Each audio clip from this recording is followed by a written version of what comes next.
Vamos a hacer un taller muy hermoso. Hace 2 semanas hicimos un taller virtual que se llamó El origen de las denominaciones y su legado. Nos quedamos en el origen, no alcanzamos ni siquiera hicimos solamente una pequeña introducción y surgieron preguntas y dijimos, bueno, vamos entonces a compartir con toda la iglesia y con todos los hermanos, porque son cosas que debemos conocer, que el Señor las ha dispuesto para nosotros, pero que a veces no nos animamos a preguntar y siempre quedan ahí. Y es una pregunta que se hacen muchísimas personas a lo largo de todo el mundo. ¿Por qué hay tantas iglesias? ¿Por qué hay tantas denominaciones? ¿Por qué los de aquí le tiran a las de allá y los de allá le tiran a los de acá? Y todos tienen la razón y ninguno tiene la razón y se odian entre todos. ¿Por qué suceden ese tipo de cosas? ¿De dónde surgió tantas divisiones? Eso debemos entenderlo hoy, porque nosotros tenemos noción en la Biblia de una iglesia primitiva, la primera, la que empezó. Hasta ahí nos cuenta la Biblia, hasta el siglo I nos cuenta la Biblia. Pero ¿qué pasó en los siguientes 19 siglos? Los 1900 años. No nos los cuenta la Biblia nos presagió que iría a ocurrir, pero hay una historia que debemos conocer. Esto nos va a ayudar al final del ejercicio a comprender un poco más por qué el tema de las denominaciones, qué es una denominación, cuál es la diferencia entre denominación e iglesia y en dónde estamos más o menos parados en cuanto a todas las corrientes y las denominaciones. No va a ser muy profundo, esto es muy sencillo, no se complique, usted ve un montón de letras, pero yo voy a ir explicándole rápidamente y usted va a entender porque va a ser un vuelo de pájaro por encima de esto. Ver este tema profundamente tomaría de 1 a 2 años, pero vamos a ver por encimita nada más para que tengamos una noción acerca de este tema de las denominaciones. Empezamos. Me conseguí este palito muy bonito. Denominaciones. Vamos a hablar de las iglesias tradicionales. No vamos a citar las 40.000 ni las 47.000, porque todas las denominaciones, las ramitas, vienen de unas iglesias madre a las que aquí vamos a llamar iglesias cristianas evangélicas tradicionales. No vamos a nombrar algunas denominaciones porque no hacen parte de la iglesia cristiana. Iglesia cristiana, llámese aquel que cree en la obra de Jesucristo, que cree que la Biblia, la palabra de Dios, es la rectora, la máxima autoridad de nuestra fe y que cree que la salvación es a través de la obra de Jesús. Eso es una fe cristiana. ¿Se acuerdan del credo? Creo en nuestro Dios el Padre, en su Hijo Cristo el Rey. Eso es iglesia cristiana. Quienes crean que la salvación es por Cristo más otra cosa, entonces ya no podemos encasillarle en esa lista de iglesia cristiana porque Cristo no es suficiente en esa fe. Entonces esas no las vamos a poner ahí. Los que creen que Jesucristo es el arcángel Miguel, no, tampoco está en la categoría de iglesias cristianas o denominaciones cristianas. Los que creen que Jesucristo fue un profeta simplemente, no, tampoco caben ahí, ¿no? Los que creemos que Jesucristo es el Hijo de Dios y comparte la misma esencia, divinidad y naturaleza del Dios mismo, del Padre y del Espíritu Santo. Entonces, por eso todas no van a estar ahí. Pero vamos a ir rápidamente a distinguir qué es una denominación. Es un nombre, un sobrenombre. Un sobrenombre. Denominación no es lo mismo que iglesia. Dentro de la iglesia hay muchas denominaciones. La iglesia es un solo pueblo que está dividido en todo el mundo, que es universal.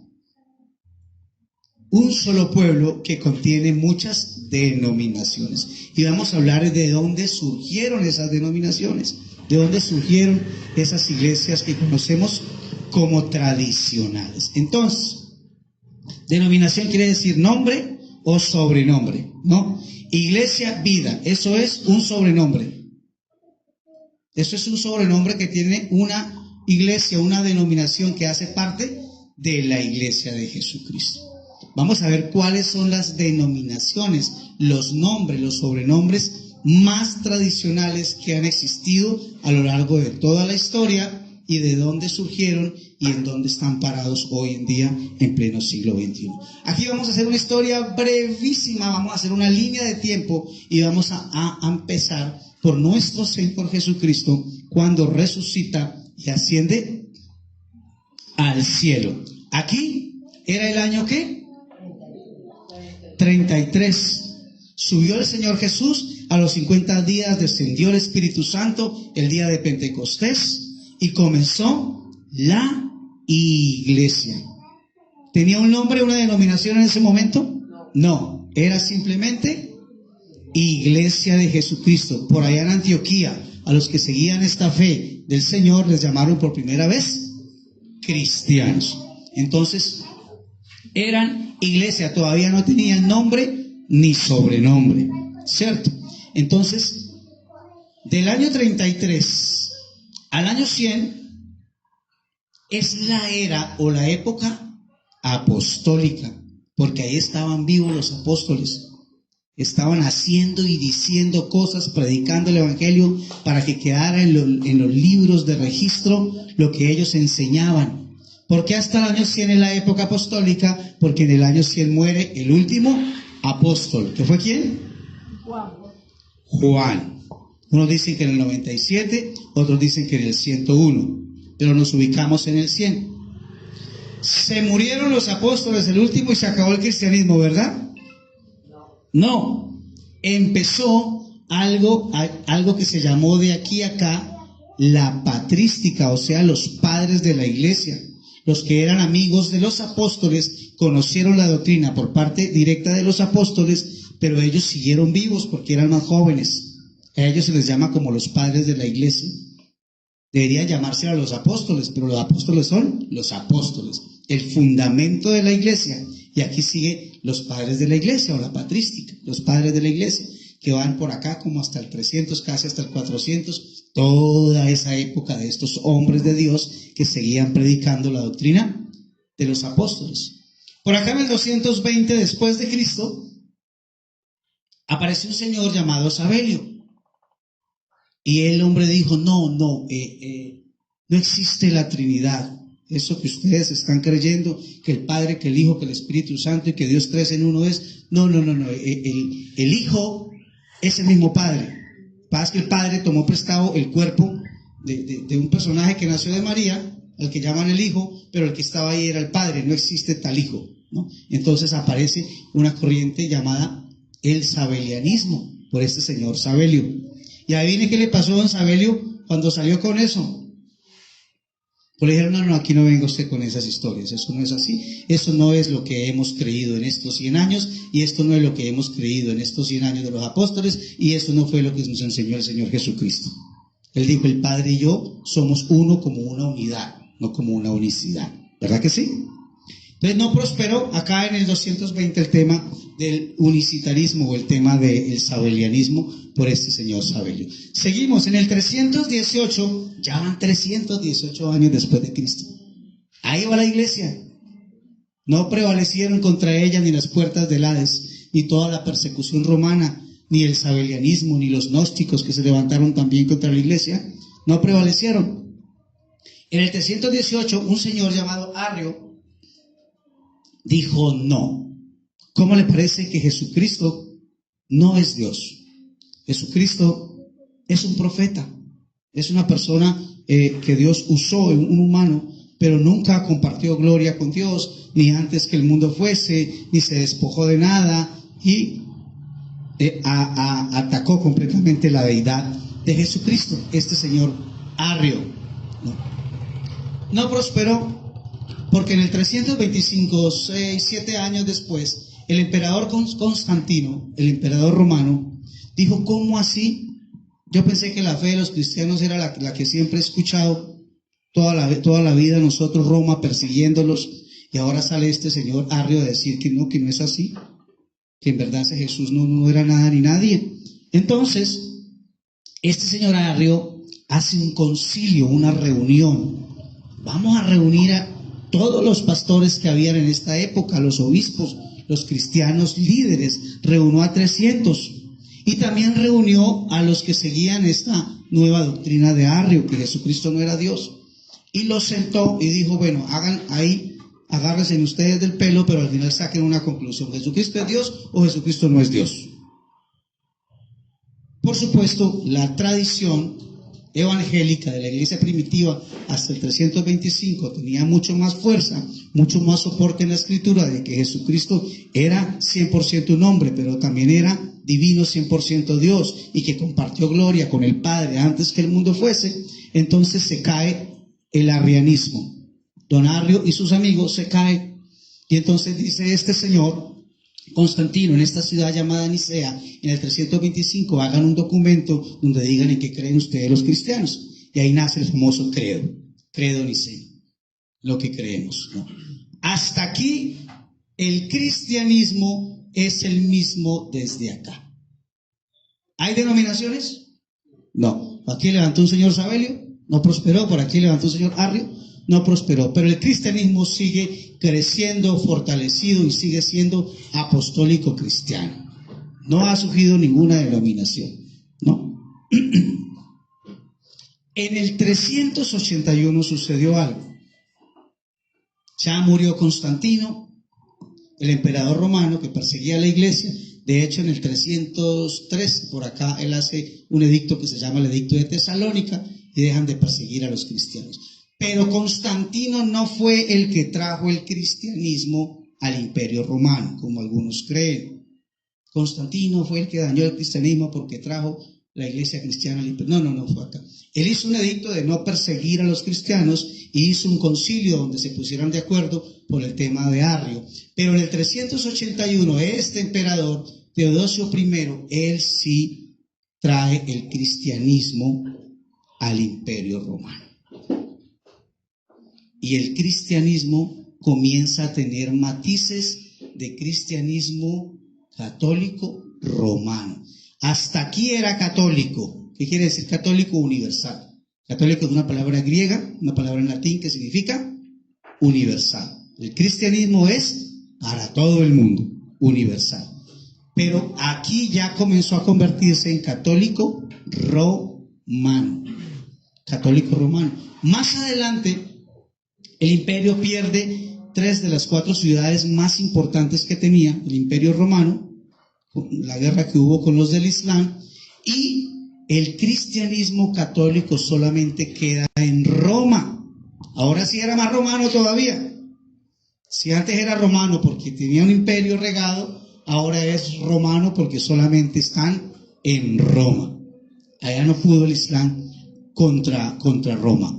Entonces, aquí, a partir de aquí, ya comienza a tomar un matiz de una denominación llamada catolicismo romano. Ahí ya tiene un matiz, catolicismo romano.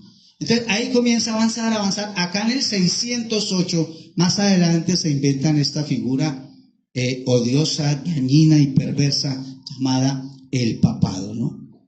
El papado, se volvió un sistema de poder político porque era religión y Estado.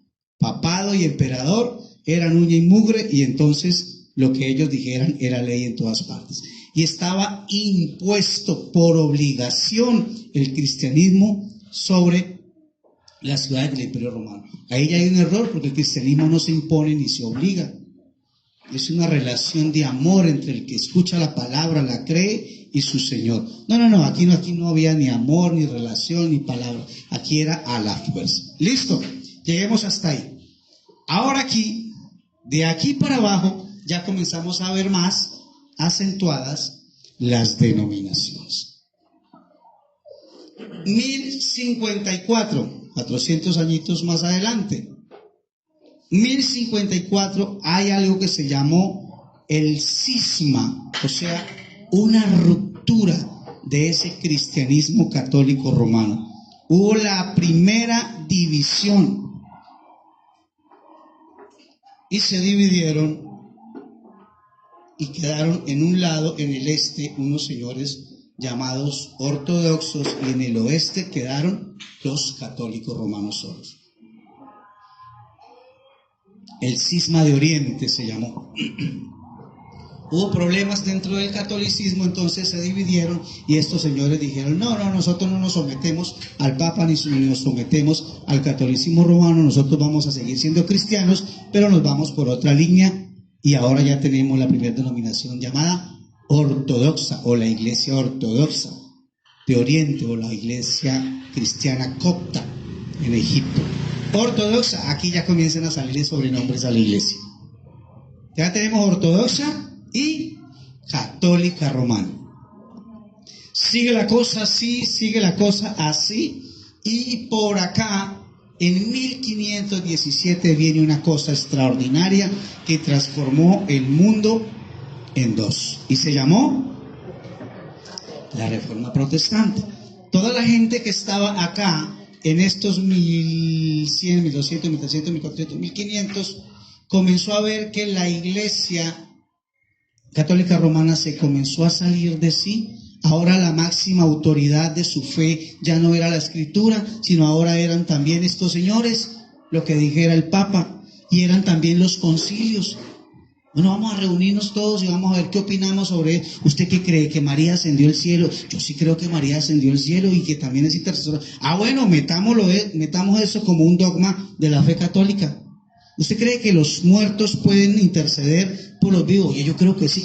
Bueno, metámoslo aquí en la fe católica. Y comenzó a llenarse esto de una cantidad de cosas por poder y por dinero. Entonces hubo papas de niños de 12 años como papas, hubo papas que fueron 3 veces papas, hubo papas que se mataron contra los otros, y comenzó una guerra de poder en el Estado dentro del catolicismo, dentro de Roma. Y aquí había gente que amaba al Señor y que conocía al Señor, y se cansaron. ¿Cómo así que mi familiar muerto tengo que ir a pagarle al cura para que haga unas oraciones y me lo pase al cielo?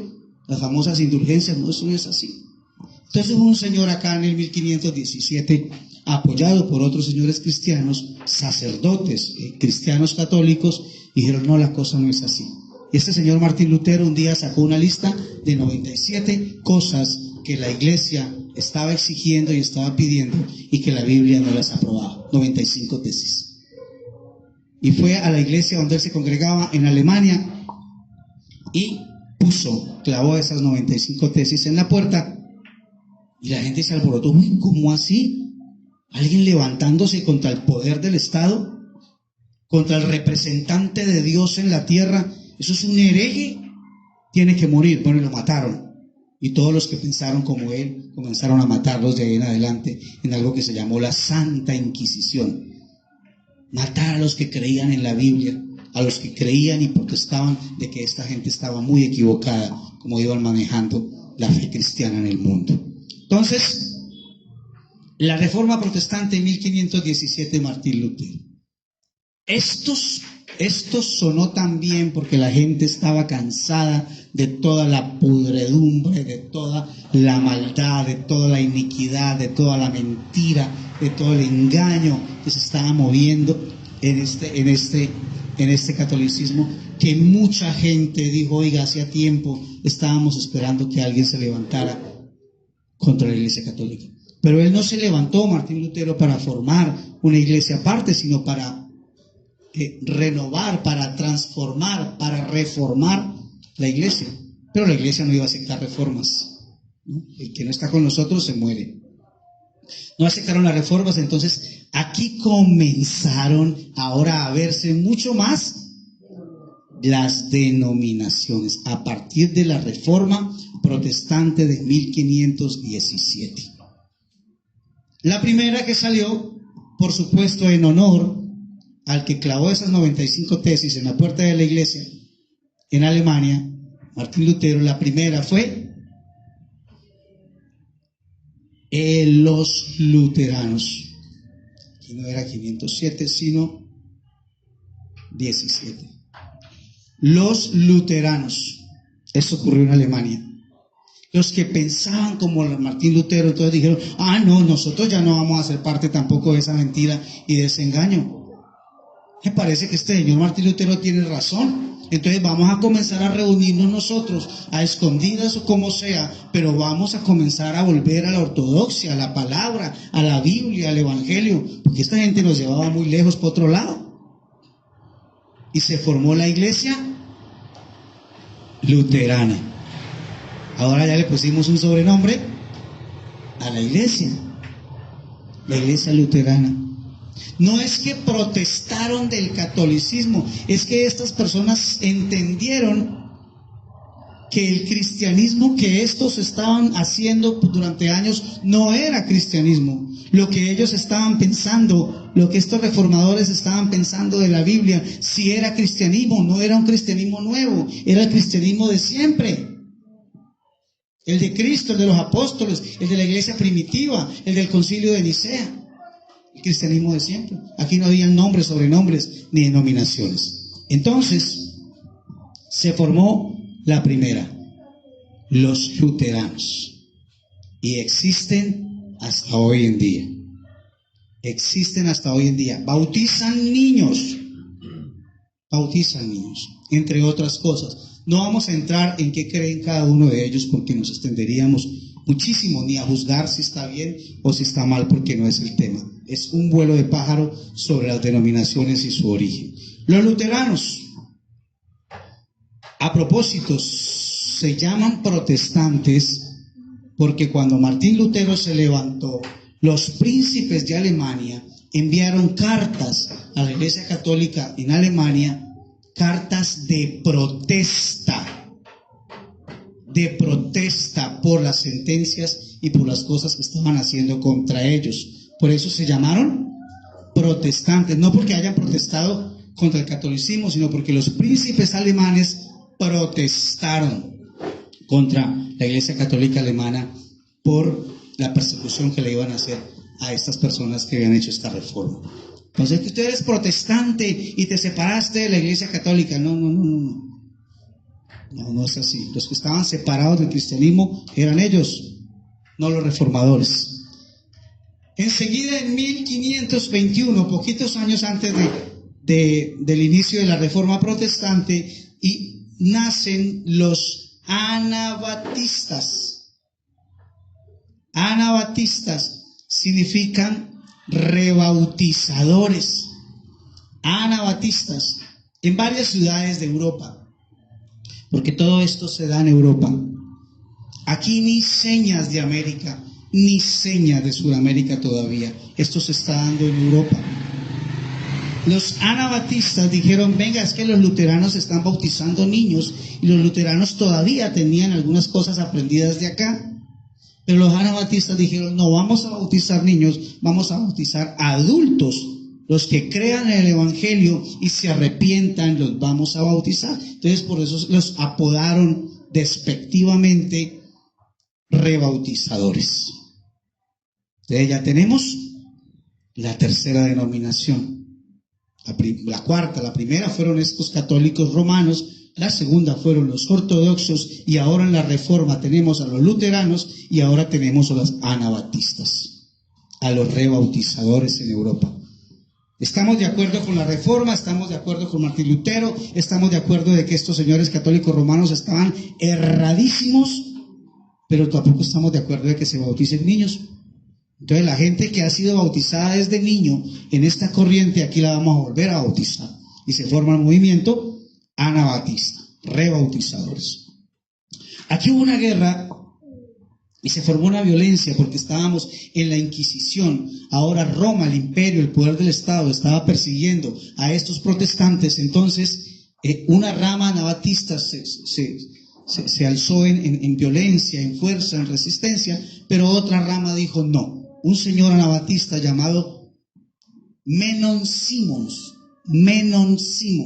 él dijo: no, nosotros no vamos a participar de esa violencia. Por acá en el 525, 4 años después de formados los anabatistas, Menon Simons dijo: no, ¿por qué no nos hacemos a un ladito mejor y nosotros tenemos nuestra propia colonia, nuestra propia colmena, nuestro propio distrito, nuestro propio barrio, nuestro propio pueblito de reformados, anabatistas, y tratamos de aislarnos un poquitico de allá del mundo y de todo lo que está pasando allá afuera.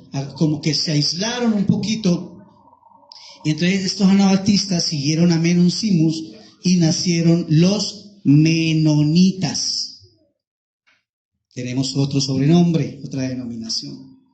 ¿Cómo se llaman, hermana, en Estados Unidos? Los Amish. Los Amish, los que salieron a votar ahorita a favor de Donald Trump. 250,000 Amish. En el 2016 estos anabatistas menonitas llegaron a Colombia. ¿Adivina a qué departamento? Al Meta.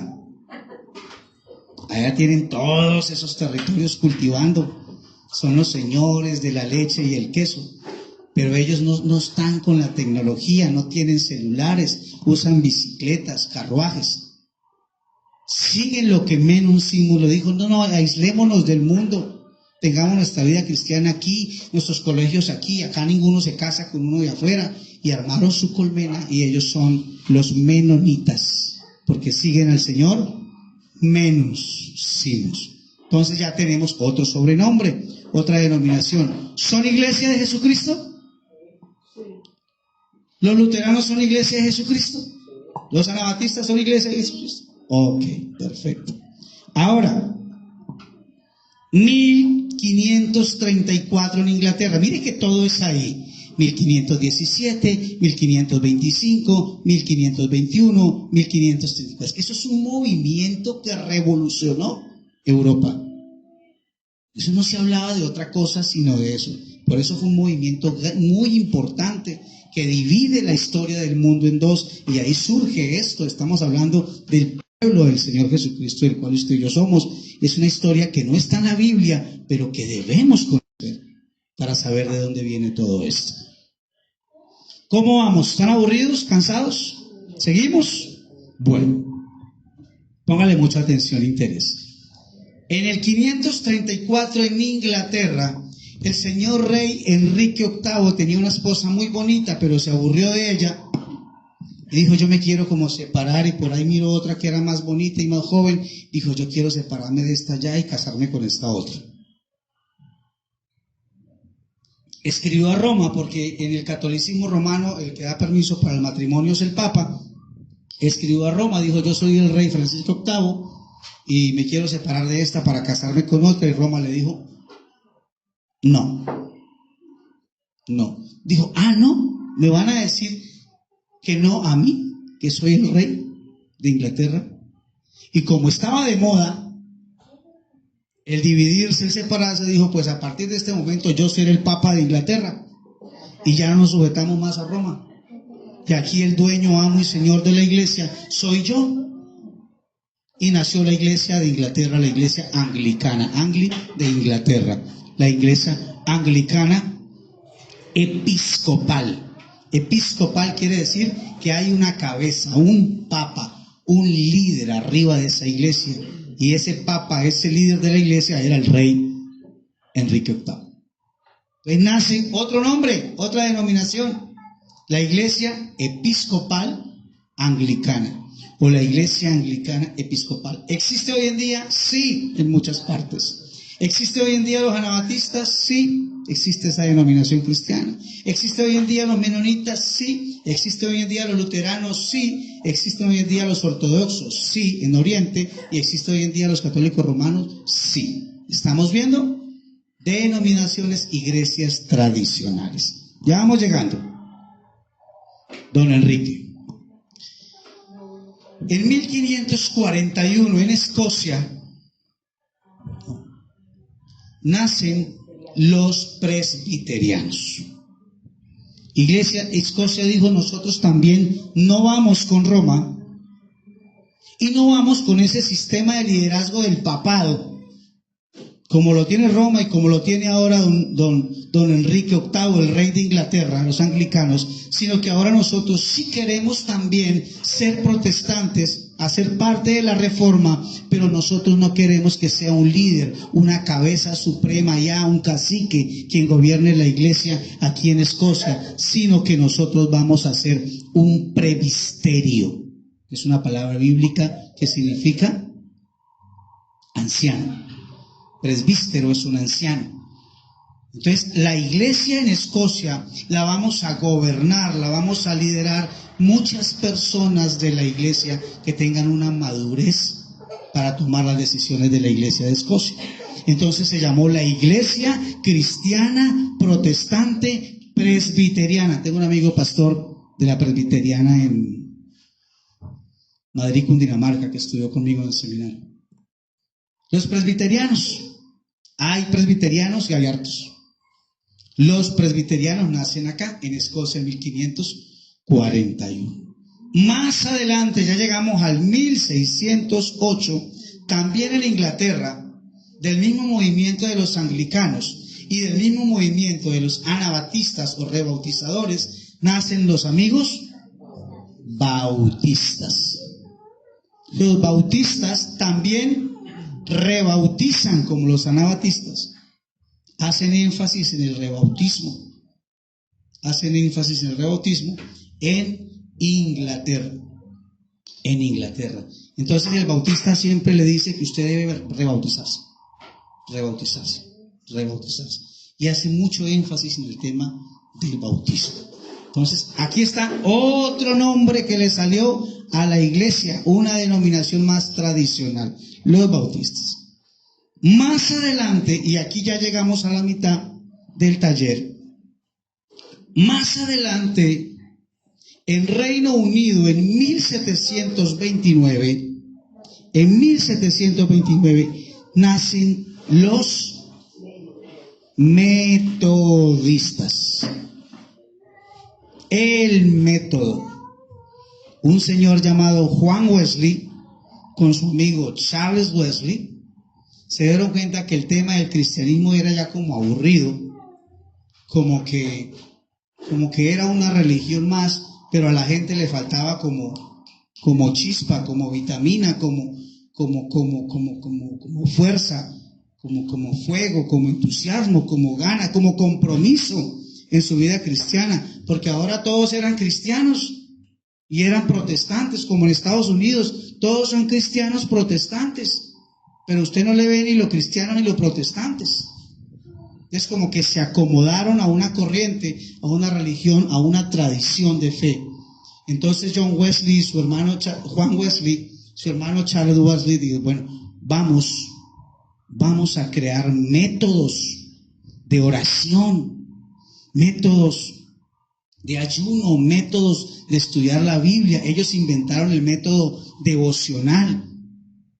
Cómo se estudia la Biblia en las mañanas, cómo es que tenemos un cuaderno, apuntamos, tenemos una disciplina, un método para evangelizar, método para escuela dominical, método para esto y método para otro, porque hay que hacer de la vida cristiana una vida cristiana, no una religión ahí en la que nací, mi casa, mis padres. Entonces estos señores le metieron vitamina al asunto en 1729 en Reino Unido y nacieron los metodistas. Le decían metodistas también de forma burlesca, despectiva, así como a estos le decían anabaptistas. Estos rebautizadores. ¿Ustedes de los rebautizadores? Así como los bautistas también rebautizadores de forma despectiva. Así también a los metodistas les decían, ustedes son los metodistas. Ellos nunca quisieron llamarse metodistas, ni formar un movimiento, ni formar una denominación, no. Querían hacer métodos para que la vida cristiana fuera práctica, real en nuestra vida. 1729 en Reino Unido. En 1760, un poquito antes, llegan los metodistas, estos métodos cristianos, a América, a Estados Unidos. Y aquí ya la cosa de las denominaciones comenzó a acercarse a nosotros, a acercarse a nuestros pueblos americanos, acercarse a nuestros pueblos americanos, por el lado de América, porque lo que llegó de Europa a las Américas fue el catolicismo, Cristóbal Colón. Pero ahora la reforma empieza a asomarse por Estados Unidos con los metodistas. Entonces ya tenemos metodistas, bautistas, presbiterianos, anglicanos, episcopales, anabatistas, menonitas, luteranos, ortodoxos y católicos. Ya tenemos estas denominaciones tradicionales hasta hoy.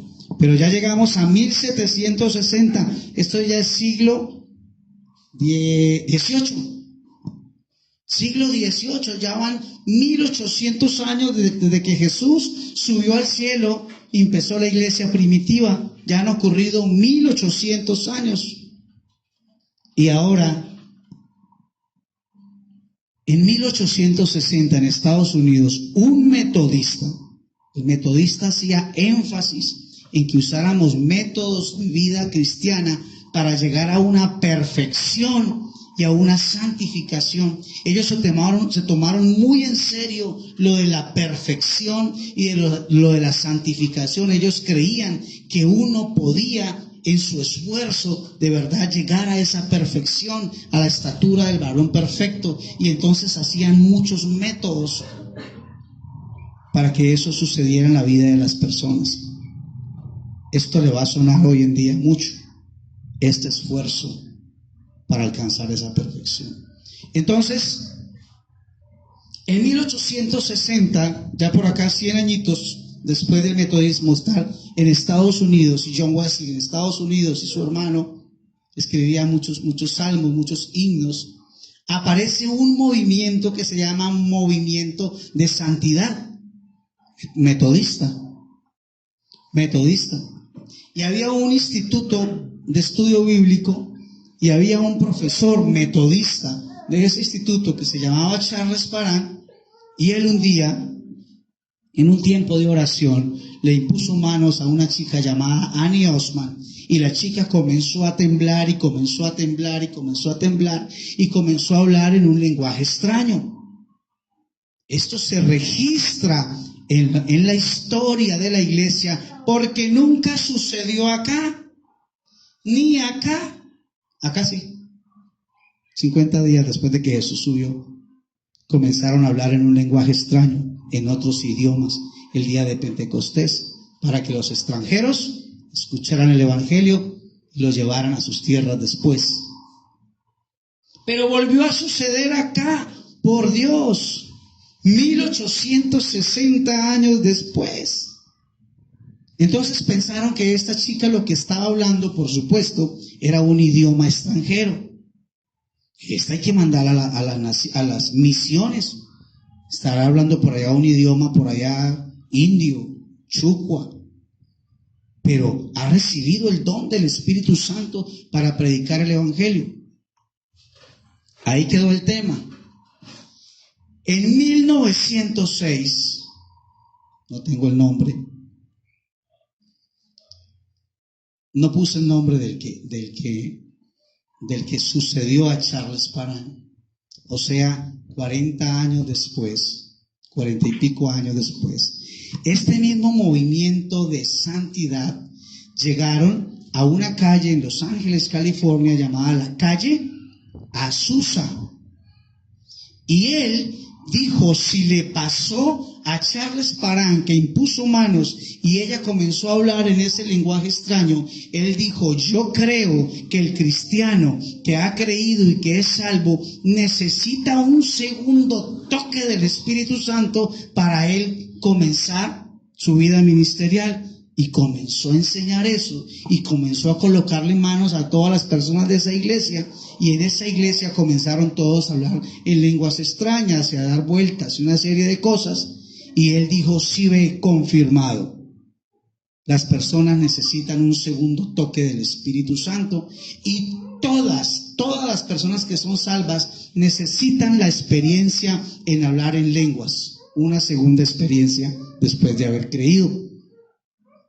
Y comienzan a hacer énfasis en los dones y en el Espíritu Santo. Y en 1906 nace de la rama del metodismo, de la rama del movimiento de sanidad, nace el famoso pentecostalismo. Tenemos otra, el pentecostalismo nace en 1906 en la calle Azusa, donde ellos dicen que el que es salvo, todos los que es salvo necesitan tener una segunda experiencia personal con el Espíritu Santo, y esa experiencia personal es hablar en lenguas. Nunca definieron si lo que hablaban eran idiomas extranjeros o lo que balbuceaban era una serie de palabras incomprensibles que aprendían los unos de los otros.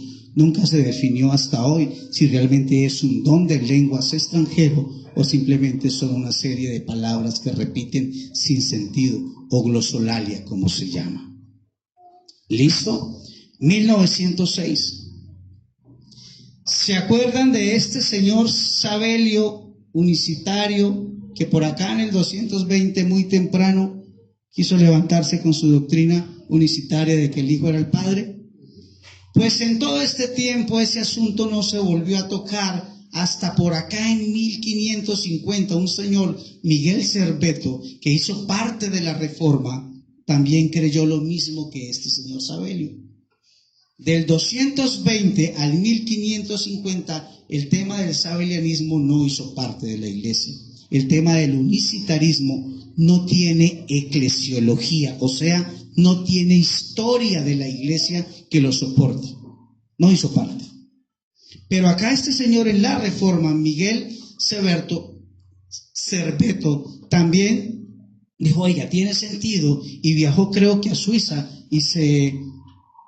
a Francia o a Suiza, donde estaba Juan Calvino, que Juan Calvino hacía parte del movimiento presbiteriano, separado del poder del Estado romano católico, pero él era ahora el poder en su nueva iglesia reformada presbiteriana, y hicieron que este señor lo condenaran a la hoguera. Este señor es un hereje y lo condenaron a la hoguera. Participó Juan Calvino. Él tuvo una entrevista con Juan Calvino que por favor no lo matara. Juan Calvino dijo, bueno, le vamos a cambiar la hoguera por la decapitación, pero los jueces no aceptaron la propuesta y finalmente murió en la hoguera.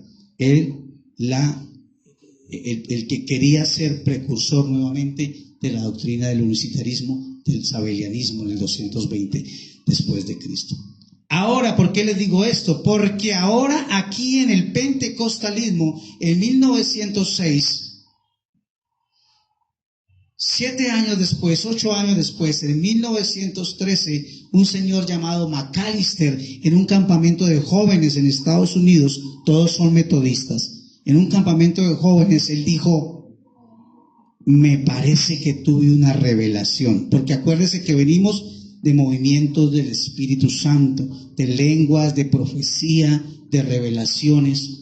Volvieron los apóstoles y una serie de cosas, porque el énfasis del metodismo, el énfasis del movimiento de santidad, el énfasis del movimiento del pentecostalismo eran los dones, los carismas, el Espíritu Santo, el ver que sucedían cosas, los milagros, etcétera, etcétera. Se abandonó la ortodoxia. ¿Qué es la ortodoxia? La doctrina, por quedarnos en experiencias personales y dones espirituales. El énfasis fue la experiencia personal del movimiento del Espíritu Santo, visiones, revelaciones y cosas semejantes. En 1913, añitos después, muy poquitos, de fundado el pentecostalismo, el señor McAllister en un campamento de jóvenes dijo, oiga, tuve la revelación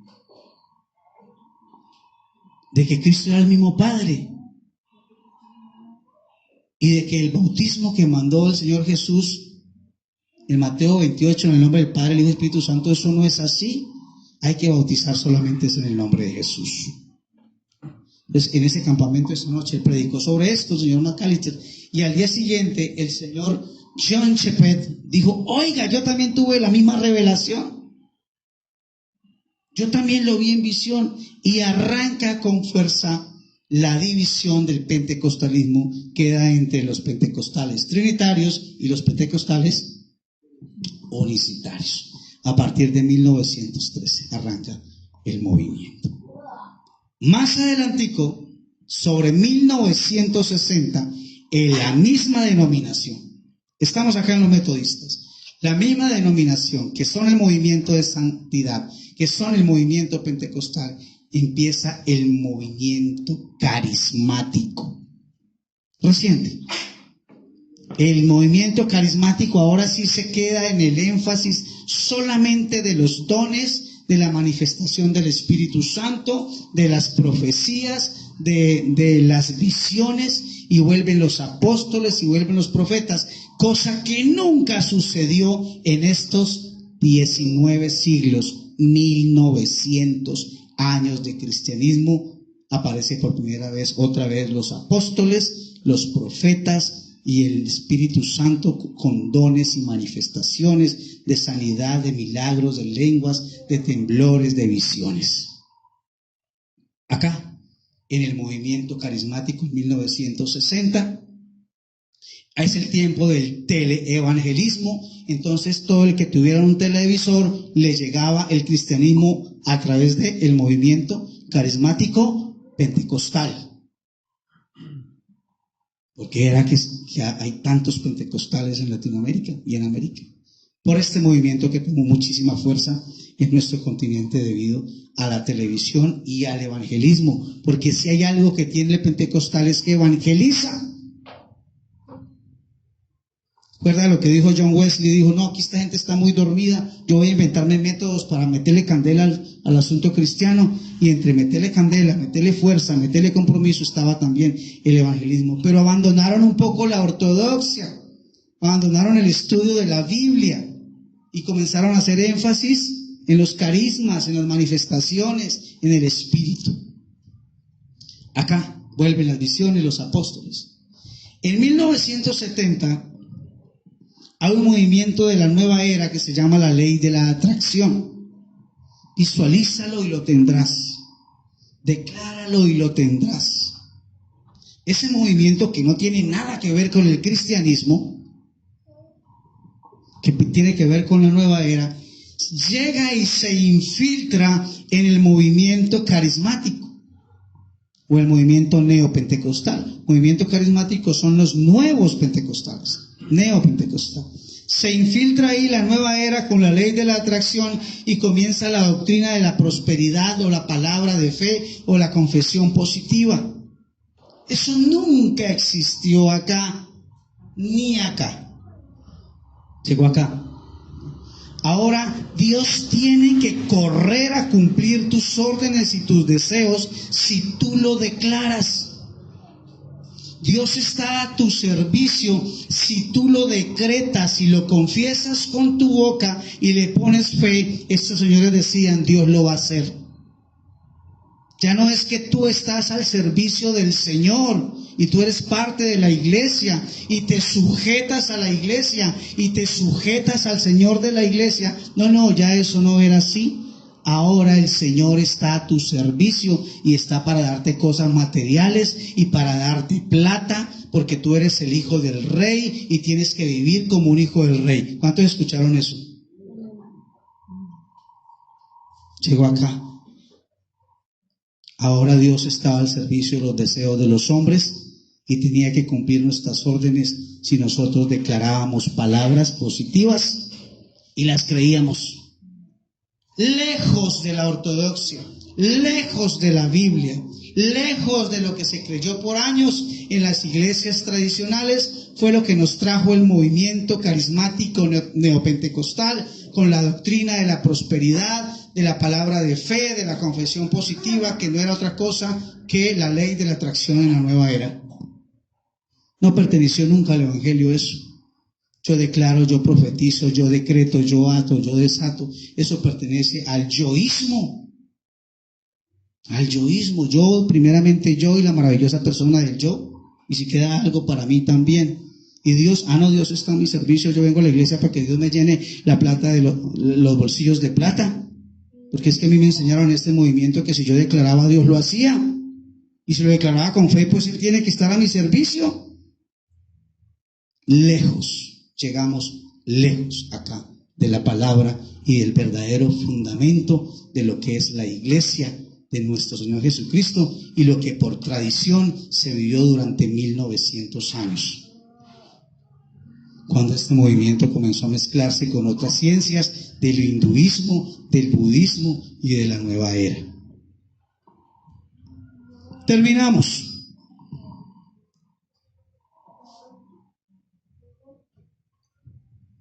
No pusimos adventistas, mormones, testigos de Jehová ni judaizantes porque no los consideramos que confíen plenamente en la obra de Jesucristo.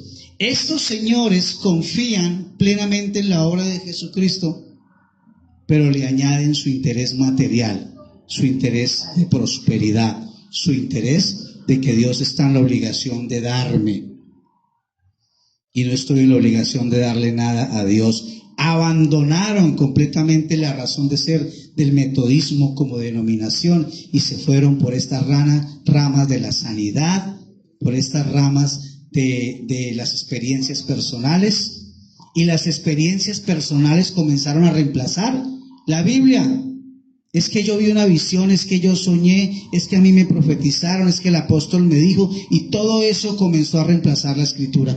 La Escritura ya no se convirtió en la rectora de la fe, sino las experiencias personales mías o la de otros. Comenzó a llenarse de carnalidad la iglesia, comenzó a llenarse cosas que la iglesia nunca tuvo en ese movimiento. Pregunta: ¿cuál cree que fueron las principales diferencias en todo este movimiento de denominaciones?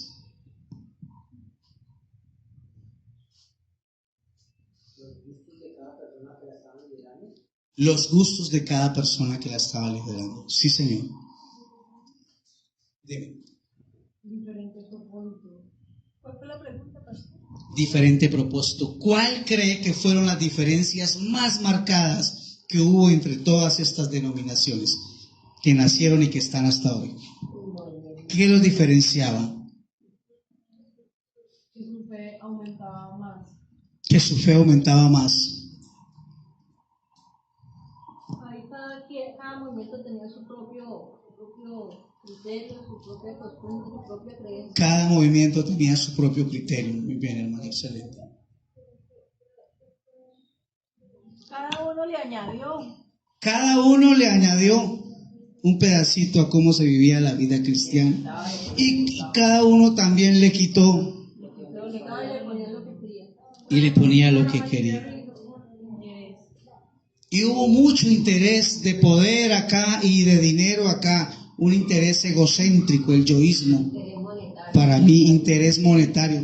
De que si yo hago un ayuno 5 días, Dios me va a... Dios está obligado a responderme porque mira cómo me sacrifico, Señor. Sí. Se alejaron de la Biblia muchos de estos movimientos. Diferencias en la manera de gobernar la iglesia. Unos decían: nosotros somos episcopales como el rey Enrique VIII, aquí yo mando. ¿Cómo es que se hace la iglesia y qué es lo que vamos a creer? Como hace el catolicismo con el Papa. Aquí lo que diga el Papa es infalible, él no se equivoca, no erra, es palabra de Dios. Y gobiernan la iglesia de una manera, solamente él tiene la razón. Gobiernan la iglesia de una manera episcopal, con un cacique arriba. ¿Será que la iglesia de Jesucristo es así? No es episcopal. Nuestro Señor es Cristo y el resto todos somos iguales ante el Señor. Hay otros que dijeron: no, vamos a hacerlo a gobernar la iglesia de manera presbiteriana, un presbiterio, un grupo de ancianos, personas con madurez espiritual, con conocimiento, con testimonio de vida cristiana. A ellos podemos consultarlos en cuanto a las decisiones que tomemos en la iglesia. Un gobierno presbiteriano, como está en la Escritura, establece ancianos, un presbiterio.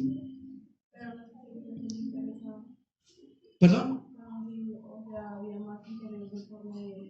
Seguían habiendo intereses, porque entonces acá escogían solamente a los que estaban de acuerdo con la política de Estado. Y no solamente eso, digamos, una persona que necesita como ayuda de Dios o una oración, decía: ay, vamos con esa persona porque la verdad que tiene conocimiento.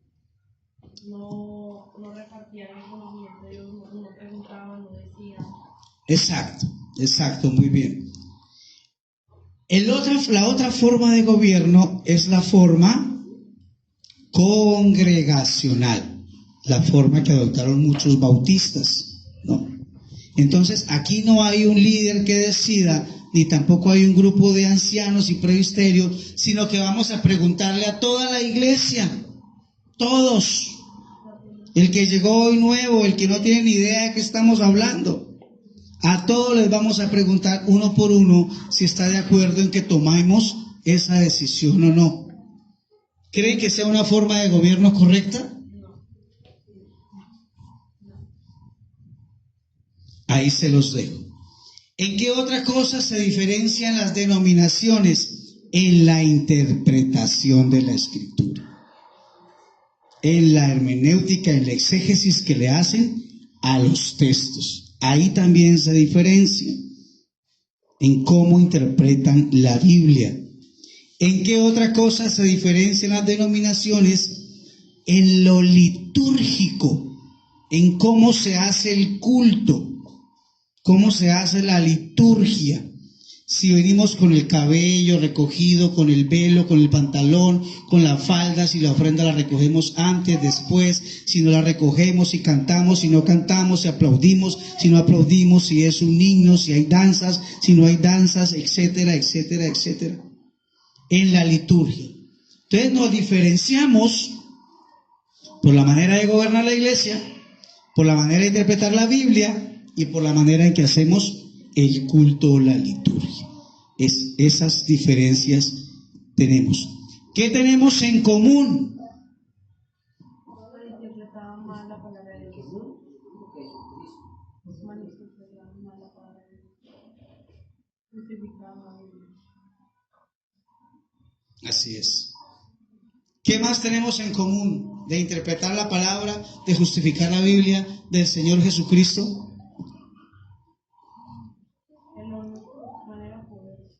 ¿El qué? El poder. Tenemos en común algo que se llama las 5 solas. Ya estoy terminando acá.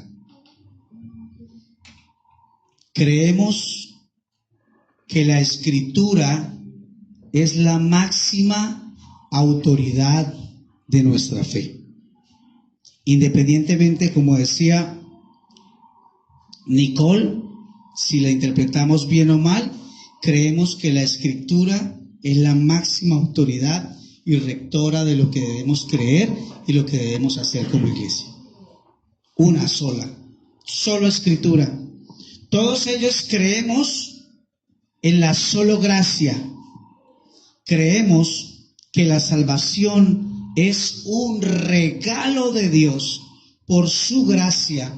Es un regalo inmerecido y que no teníamos nada que hacer para merecer ese regalo, ni para alcanzarlo, ni para lograrlo. Por eso es un regalo.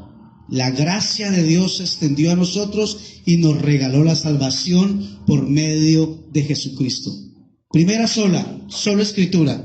Todos creemos que la Escritura es la palabra de Dios. Segunda sola, solo gracia. Todos tenemos en común que la salvación es un regalo y que estábamos caídos en nuestros delitos y pecados. Tercera sola que tenemos en común, solo fe. Todos estamos de acuerdo que para recibir ese regalo, que es por gracia, tengo que creerlo, tener fe. No hay nada que yo pueda hacer para que Él me dé el regalo. Solamente creer, y creer no es una obra. Solamente tener la convicción de que Él me amó, arrepentirme de mis pecados, creer que su sangre me limpia y tenerlo como mi Señor y mi Salvador. Creer y aceptar su amor. Entonces todos estamos de acuerdo en la sola fe. Todos estamos de acuerdo, cuarto, en que solo Cristo salva. Solo Cristo. Solo Cristo salva, no salva sus buenas obras, porque sus mejores buenas obras son como trapos de inmundicia delante de Dios. No salva absolutamente nada, sino solamente Jesucristo. Jesucristo no salva su iglesia, su denominación. Salva la fe en la única obra que nos da salvación, la obra de Cristo. Y todos estamos en común, la quinta sola, en solo la gloria de Dios. Todo esto ocurrió solamente para que Dios sea glorificado. Nos dio la Escritura, nos dio la gracia, nos dio algo en que creyéramos, nos dio a su Hijo Jesucristo, nos dio la salvación, nos dio el amor, nos dio el perdón de pecados, y solamente a Él es la gloria. Las 5 solas: solo gracia, solo fe, solo Escritura, solo Cristo y solo la gloria de Dios. Eso tenemos en común. ¿Tenemos diferencias? Sí. En cómo se gobierna la iglesia, en cómo se interpreta la Biblia y en cómo hacemos el culto. ¿Diferencias? ¿Tenemos cosas en común? Sí. Solo Cristo, solo gracia, solo fide, solo Escritura y solo Deus gloria. Esas son nuestras 5 solas. ¿Qué más podemos creer entonces como cristianos? Míreme acá que estoy terminando. Que podemos estar más o menos errados y que podemos estar más o menos acertados. ¿Por qué dice eso, pastor? Lea por favor 1 Corintios 13:2. Otra persona que lea Proverbios 4:18.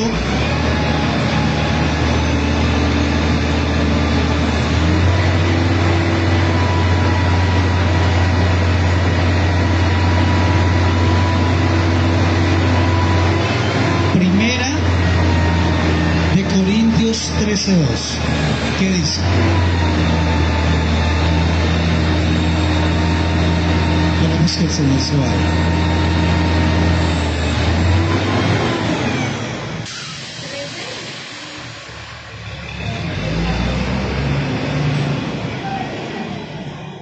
¿Qué dice?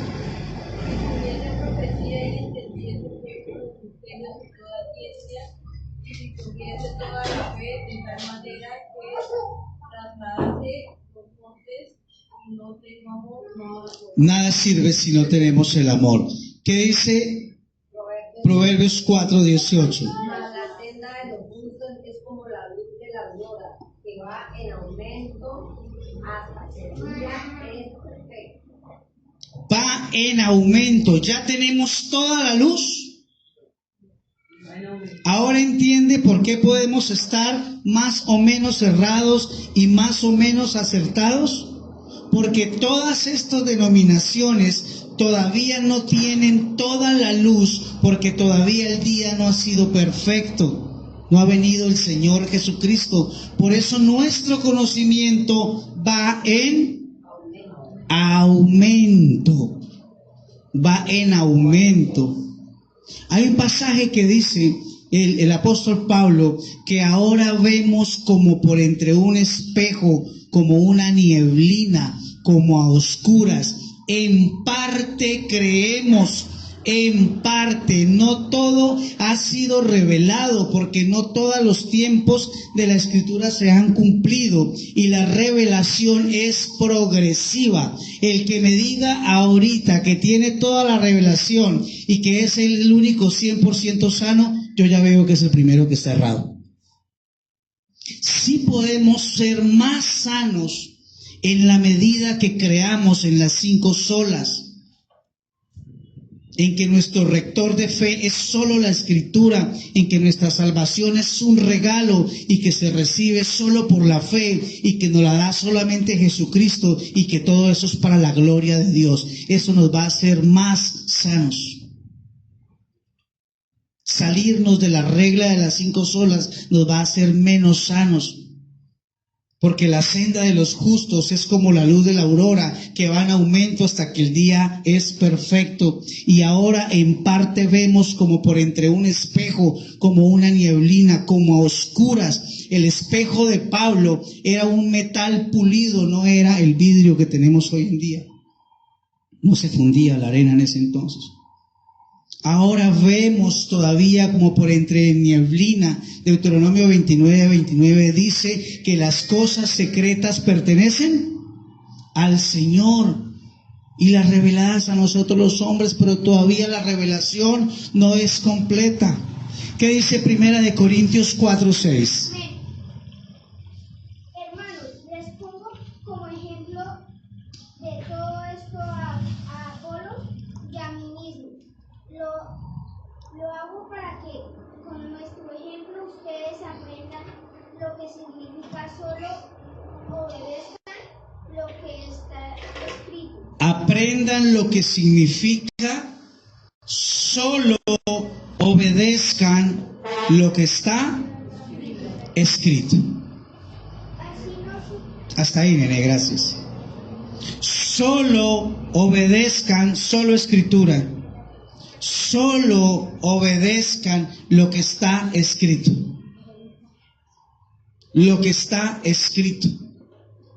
Entonces, estamos de acuerdo en lo esencial.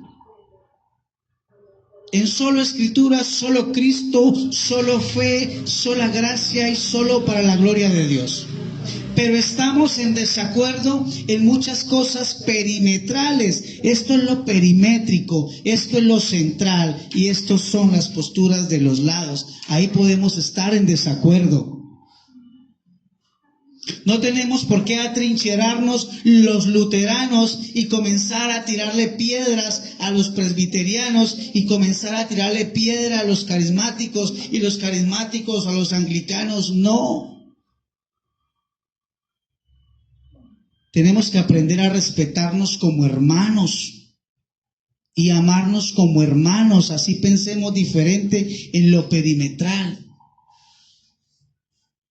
Por último, les hago una pregunta. ¿Cuál es la iglesia verdadera? La iglesia, pero de Cristo. ¿Cuál es la iglesia buena? Cristo es el verdadero. Cristo es el bueno. La salvación y la vida de fe no nos la da pertenecer a una denominación. Es cuando estamos en la iglesia de Jesucristo. Por eso muchos hoy en día están tomando la decisión de ser y plantar iglesias no denominacionales, que no pertenezcan a una tradición. Porque si pertenecemos a los luteranos, tenemos que enseñar lo que los luteranos enseñan. Y si pertenecemos a los anabatistas, y si pertenecemos a los pentecostales, y pertenecemos a los carismáticos, y tenemos que pertenecer a solo Cristo, a solo fide, a solo gracia, y a solo la gloria de Dios, y a solo escritura. Eso nos hace parte de la iglesia de Jesucristo, de la iglesia de Jesucristo. ¿Cuántos ha sido de bendición este taller? Ningún hombre es infalible. Ningún hombre no erra. Ningún hombre no falla. Todos podemos errar y todos podemos fallar en las cuestiones eclesiásticas. Pero nuestra fe está solamente puesta en Jesucristo, el autor y consumador de nuestra fe, el autor y consumador de nuestra vida eterna, y Él nos es suficiente. ¿Amén o no amén? Denle un aplauso al Señor Jesucristo y póngase sobre sus pies.